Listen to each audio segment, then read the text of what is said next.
My wife texted from Vegas. Just married my coworker. You're pathetic, BTW. I replied, cool. Then I blocked her cards and changed the house locks. Next morning, police were at my door. Let me set the scene. It was 11:37 p.m. on a Friday night. The kind of night where the world feels too still, where every sound echoes a little longer than it should.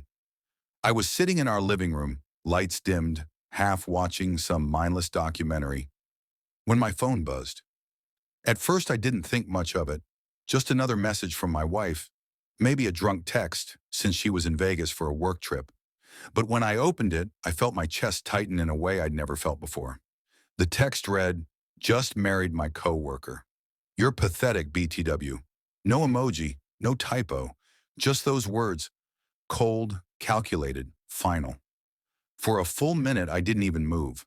My brain was still trying to make sense of it, like maybe it was a prank or a wrong number. But the name at the top was hers, Emily, my wife of 6 years, the woman I thought I knew better than anyone. Then I exhaled, set the phone down, and whispered one word. Cool. I typed it back exactly like that. No punctuation, no emotion. Then I did 3 things that changed everything. Blocked her cards, changed the passwords, and ordered new locks for the house. Before we go deeper into this, where are you from and how old are you? I'd love to know who's listening to this story because I swear, age and experience really shape how you handle betrayal. Tell me down in the comments.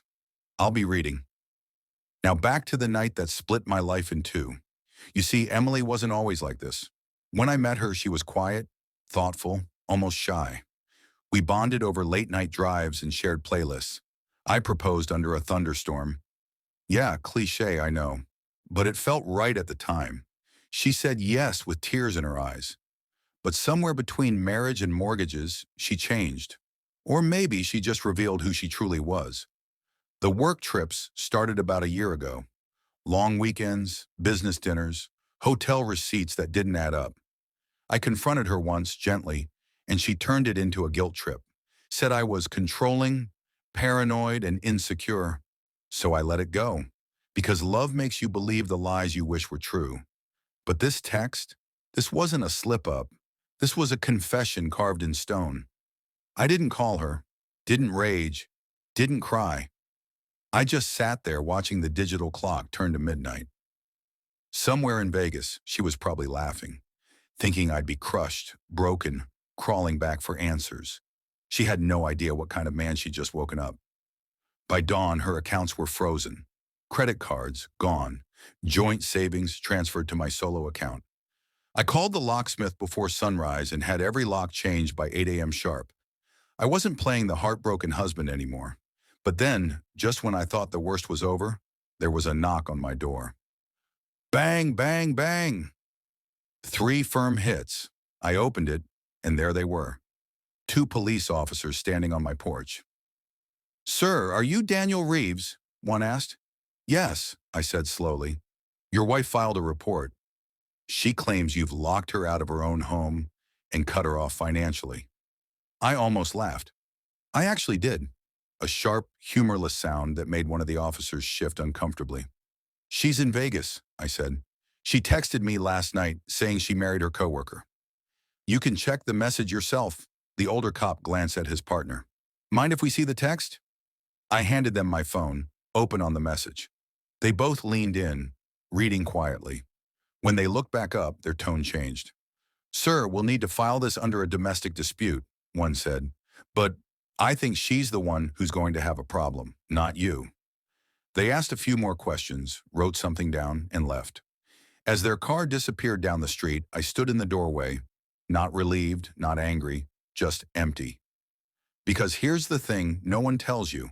Heartbreak doesn't hit like an explosion. It seeps in slowly. It's not the moment they betray you. It's the silence that follows. That night, I sat alone in the house I built with my hands. The kitchen still smelled like her perfume. Her jacket was still hanging on the chair. Her toothbrush was still in the bathroom. And yet somehow, she was a stranger now. 2 days later, her mother called. Voice trembling, she said, Daniel, please don't press charges. She made a mistake. She didn't mean it. Didn't mean it. She married someone else. Apparently, the Vegas marriage wasn't even legal. Her coworker, a guy named Travis, was already separated but not divorced. They'd gotten drunk, found one of those 24-hour chapels, and thought it'd be funny. Funny? You ever notice how people use that word to mask guilt? So now she was trying to come back. She told her mom she regretted everything, that it was a phase, that she was confused.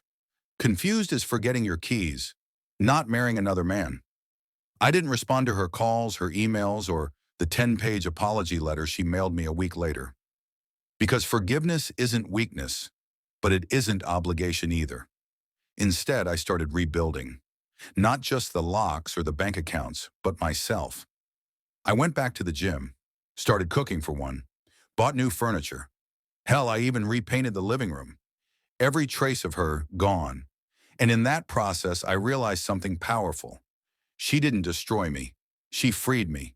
See, some people leave because they're searching for something better. Others leave because they can't handle what's real.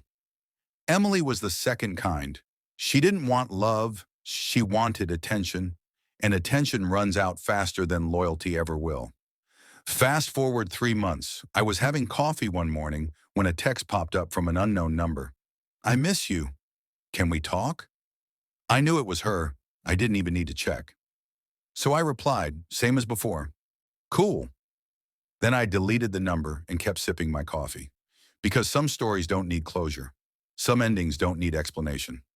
Sometimes peace isn't about getting answers. It's about no longer caring. So yeah, that's how it went.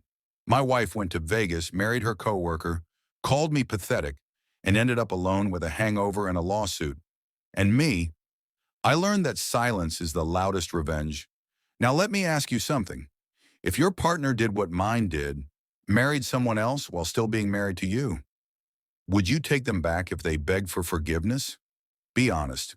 Drop your thoughts down in the comments. I want to hear how you'd handle it.